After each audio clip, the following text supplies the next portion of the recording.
Assalamualaikum warahmatullahi wabarakatuh. Saya berjumpa dengan Anda para netizen dan para pemirsa semuanya. Hari ini kita kedatangan tamu, seorang anak muda dan merupakan pengusaha muda yang masih pemula di dalam wirausaha berkaitan dengan arang briket.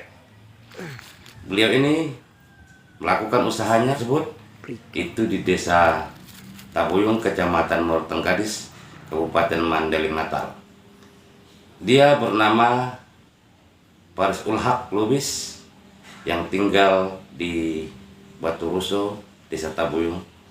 Selamat malam. Selamat malam, Pak. Kuat ya. Ngomong-ngomong gini, Paris, kita mendapatkan informasi Anda melakukan usaha tentang arang briket. Iya, benar, Pak. Nah, itu arang briket ini banyak orang yang tidak paham apa sebenarnya arang briket ini. Dan mulai kapan Anda berusaha tentang ini, berwirausaha tentang arang briket ini, dan bagaimana tentang pemasarannya? Jadi begini ya, Pak ya.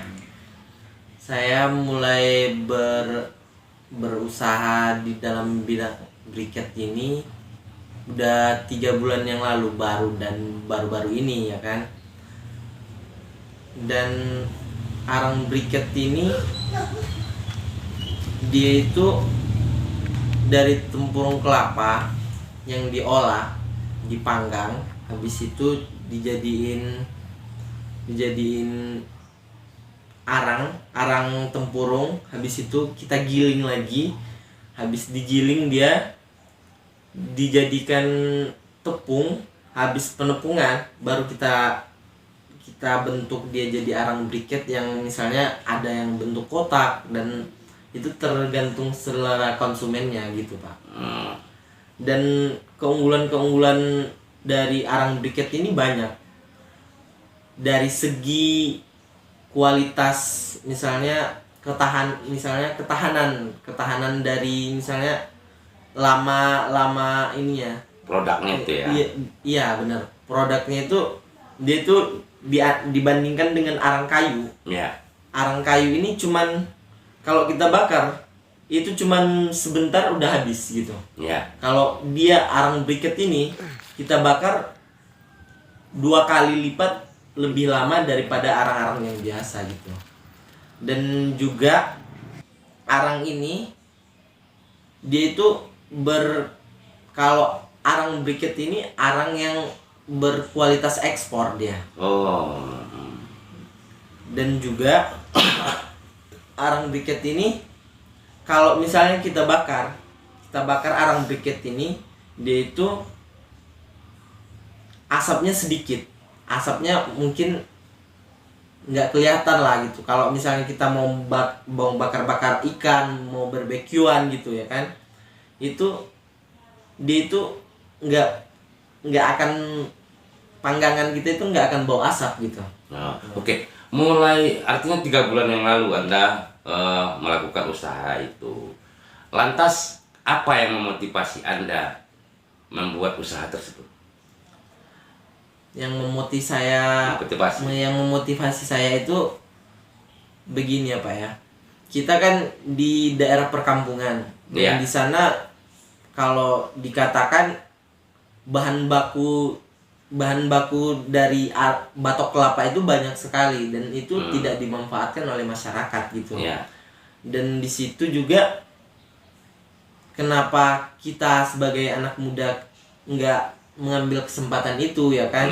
Jadi kami mencobalah sebagai anak muda gitu untuk memanfaatkan yang misalnya dianggap masyarakat itu limbah lah atau apapun itu, dan kita menjadikan itu sesuatu yang berharga gitu dan bisa dimanfaatkan oleh orang-orang banyak gitu. Oh, Jadi itu kira-kira selama 3 bulan ini itu berapa banyak produk yang sudah dihasilkan? Kami memang bertahap ya Pak ya, karena dari kendala modal juga kita, ya namanya juga usaha ya kan, kita modal nekat dulu awalnya modal nekat dulu gitu kan, baru kita ya mulai mencicil lah dari alat-alatnya gitu. Misalnya tempat pembakarannya, tongnya gitu kan, dari misalnya alat gilingnya, mesin, dan motivasi Anda melakukan itu. Apa yang memotivasi Anda? Oh iya begitu. Jadi kami dari mana Anda dapat sehingga dapat membuat usaha itu? Kenapa harus usaha itu? Kenapa tidak ikan selama ini gitu loh? Padahal di daerah Tabuyung itu adalah daerah nelayan. Iya benar.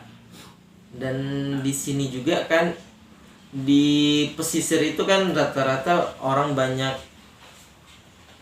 pohon-pohon kelapa gitu kan. Kalau memang ikan ya memang banyak lah. Kalau ikan udah banyak orang yang berusaha dengan ikan. Banyak ya, jadi usaha apa ya ikannya. Tapi kan kalau arang briket ini belum ada, belum ada orang yang mau terjun ke situ. Jadi kami memanfaatkan kesempatan itu. Oh, artinya sekarang untuk bahan baku daripada arang briket ini banyak ya. Berarti daerah pesisir pasti banyak kelapa ya. Iya, benar. Ya, banyak kelapa. Tetapi begini, itu apakah Anda sendiri yang membuat itu, yang melakukan usaha tersebut, atau memang ada kawan? Oh, ini atau tim atau kelompok apa? Kelompok usaha gitu. Oh enggak, begini Pak. Saya punya teman, dia tuh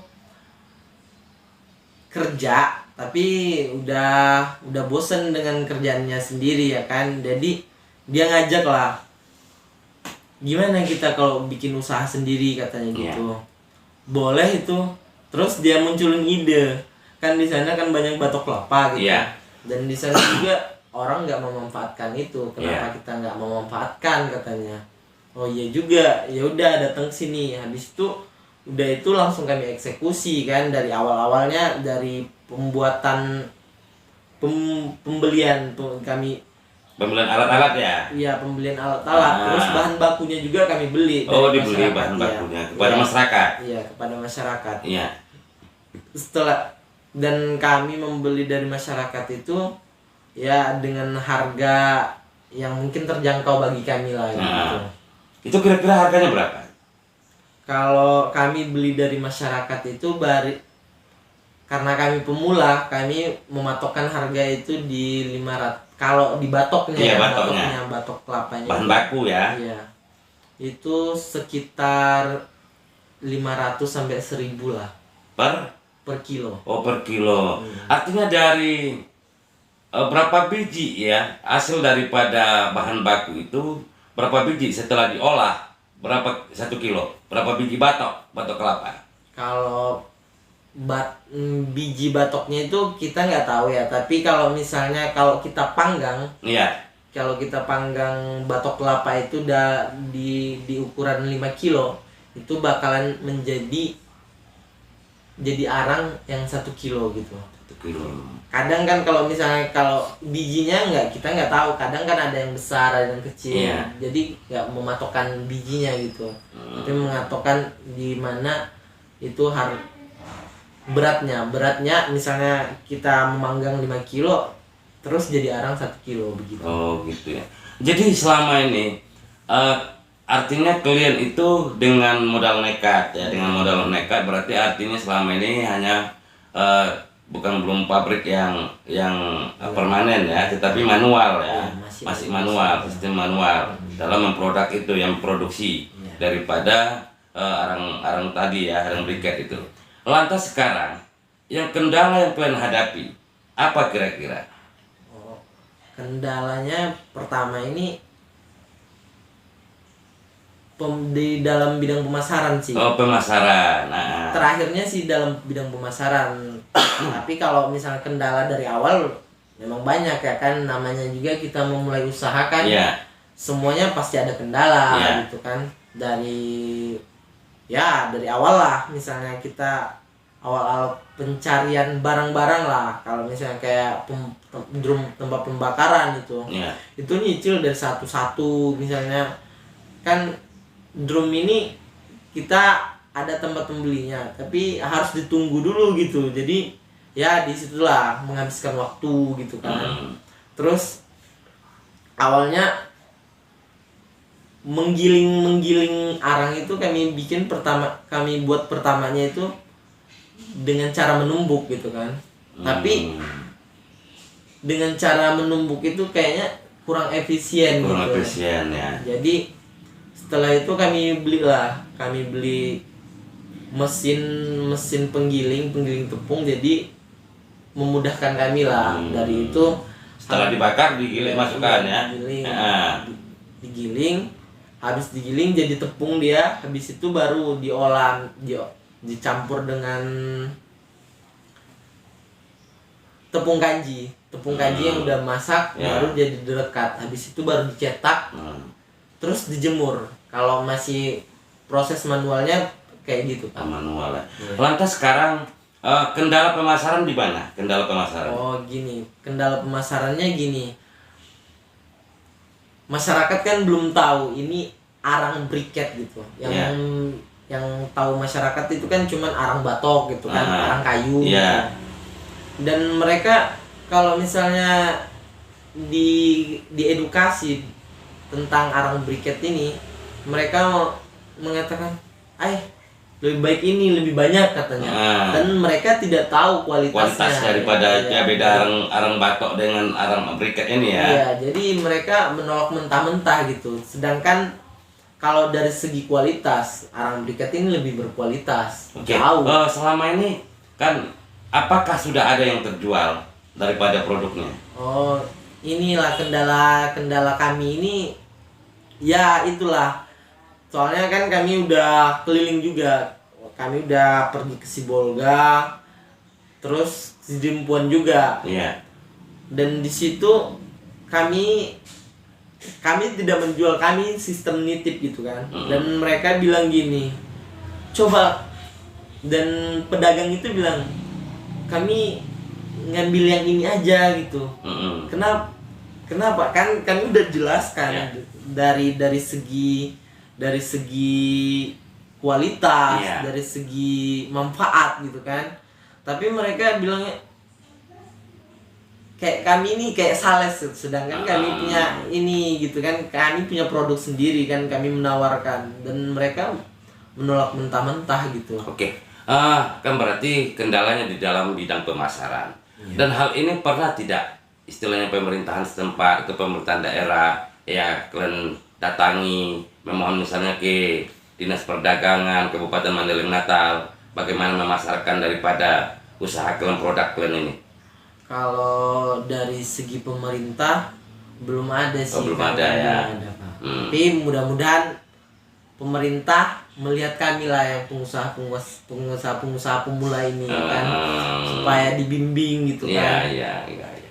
Oke, terima kasih. Mudah-mudahan pemerintah Kabupaten Mandailing Natal memperhatikan bagaimana pemuda-pemuda Pantai Barat, yaitu di Desa Tabuyung terutama, untuk lebih bergiat, untuk lebih mandiri, mencari kehidupan ini dalam berusaha.